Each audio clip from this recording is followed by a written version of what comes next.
وہی کرو، سمجھی؟ چلو سامان جمع کرو۔ نہیں ضرورت نہیں، میں خود جمع کر لوں گا۔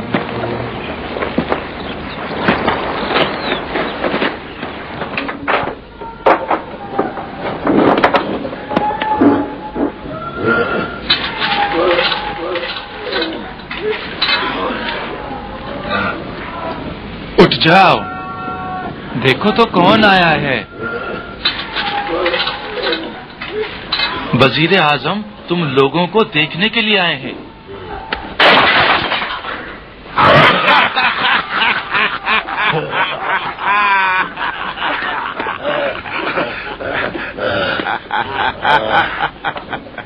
دروازہ کھولو۔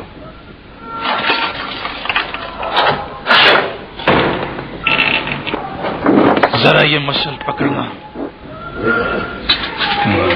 کوزہ پھینکا، کیوں کوزہ پھینکا؟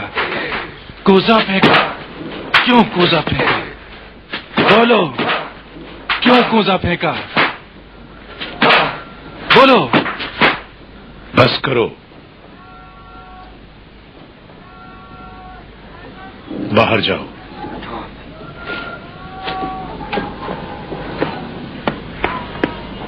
مجھے تنہا چھوڑ دو۔ وزیر اعظم، میں ان سے تنہائی میں بات کرنا چاہتا ہوں۔ خطرناک ہے۔ یہ مجھے نقصان نہیں پہنچائیں گے، مجھے مارنے سے انہیں کوئی فائدہ نہیں ہوگا، البتہ یہ اپنی موت کو دعوت دیں گے۔ دروازہ بند کر دو۔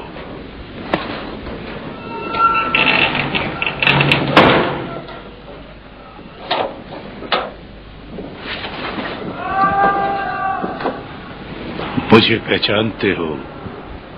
نہیں پہچانتے اور نہ پہچاننا چاہتے ہیں۔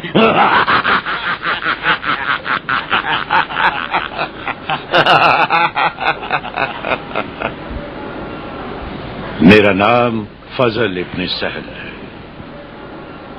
اب ہم نے پہچانا، وہ مجوسی جو مسلمان ہونے کے بعد اللہ کے بجائے شیطان کے لیے کام کرتا ہے۔ میں یہاں اس لیے نہیں آیا کہ اپنے بارے میں تمہاری رائے دریافت کروں، وہ میں جانتا ہوں۔ میں صرف اس لیے آیا ہوں کہ تمہیں خبر دو۔ اپنی خبروں کو ہارون کے لیے رکھو تاکہ کچھ دولت و ثروت تمہیں اور مل جائے۔ ہم لوگوں کو تمہاری خبروں کی ضرورت نہیں۔ صحیح کہہ رہے ہو، مگر کیا کروں، ہارون اب زندہ نہیں رہا۔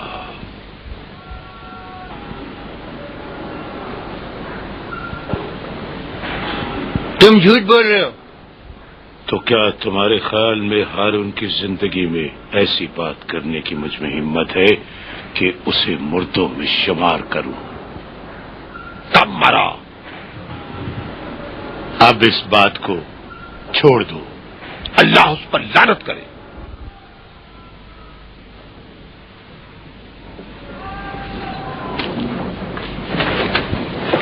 لاگو، ہارون مر گیا، ہارون مر گیا۔ کیا کسی نے سنا؟ ہارون مر گیا، ہارون مر گیا، ہارون مر گیا۔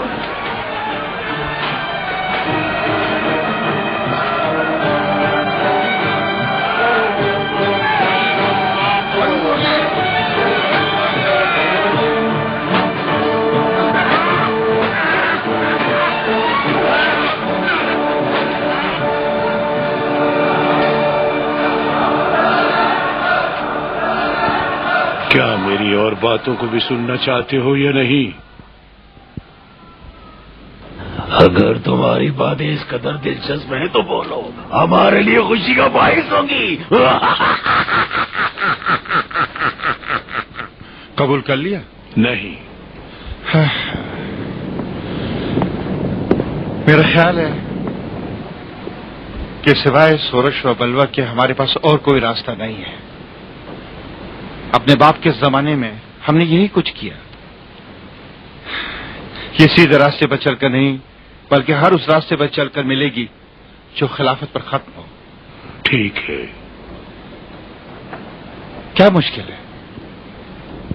مشکل یہ ہے کہ یہ لوگ ہارون تمہیں اور امین کو مسلمان نہیں سمجھتے، اور تمہیں؟ مجھے مجوسی کہہ کر پکارتے ہیں۔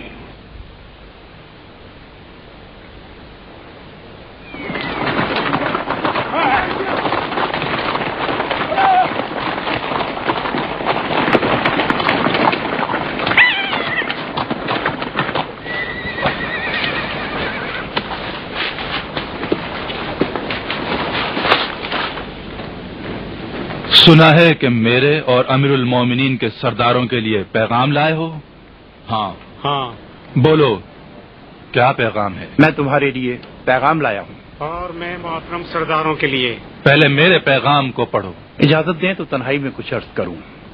ہم نے امیر المومنین کے سرداروں سے عہد کیا ہے کہ کوئی راز ایک دوسرے سے خفیہ نہیں رکھیں گے، لیکن مجھے حکم دیا گیا ہے کہ پیغام صرف آپ تک پہنچاؤں۔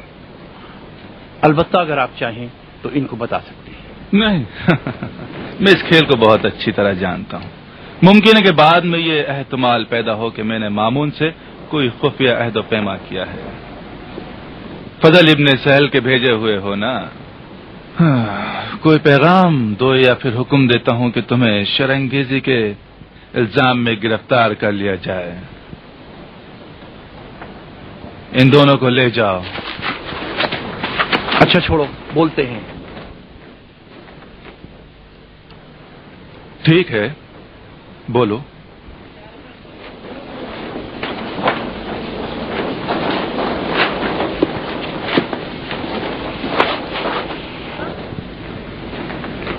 ابن روی، تو بہتر جانتا ہے کہ ہارون مجھے خراسان کی حکومت کے لیے مستقل سمجھتا تھا،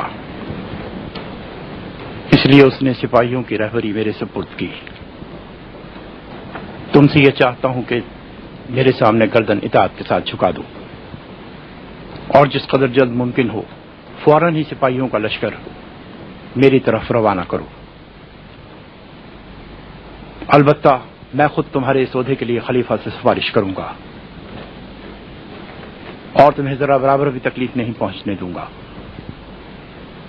ہمیشہ میری حمایت تمہارے ساتھ ہوگی، اور تمہاری خدمت کا تمہیں بھرپور صلہ دوں گا۔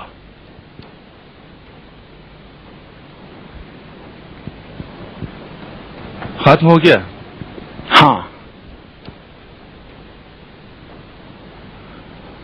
بہت اچھا، اب تم بولو سرداروں کے لیے کیا پیغام لائے ہو؟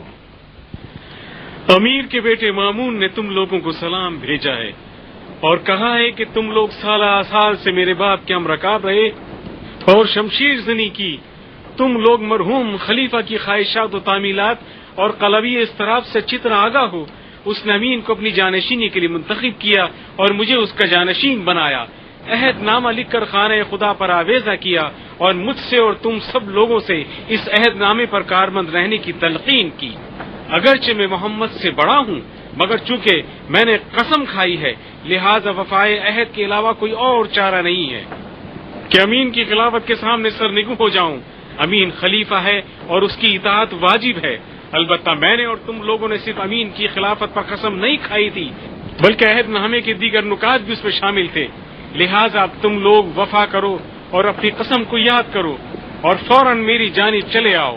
اس کے علاوہ تمہارے پاس کوئی اور چارہ نہیں ہے، اور تمہارے کندھوں پر اس کے علاوہ کوئی ذمہ داری نہیں ہے۔ والسلام۔ ہم تک مامون کا پیغام پہنچانے کے لیے ایک آدمی کافی ہے۔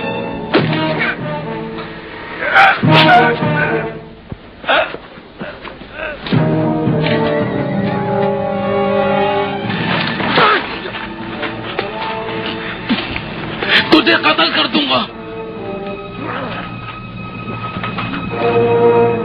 مامون تک یہ پیغام پہنچا دینا کہ اگر اس وقت تم بھی یہاں ہوتے تو یہ خنجر تمہارے پیٹ میں اتار دیتا۔ سنا کیا کہا؟ اب جاؤ ہمارا پیغام پہنچا دو۔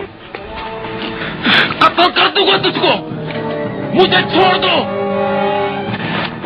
قتل کر دوں گا تجھے، مجھے چھوڑ دو۔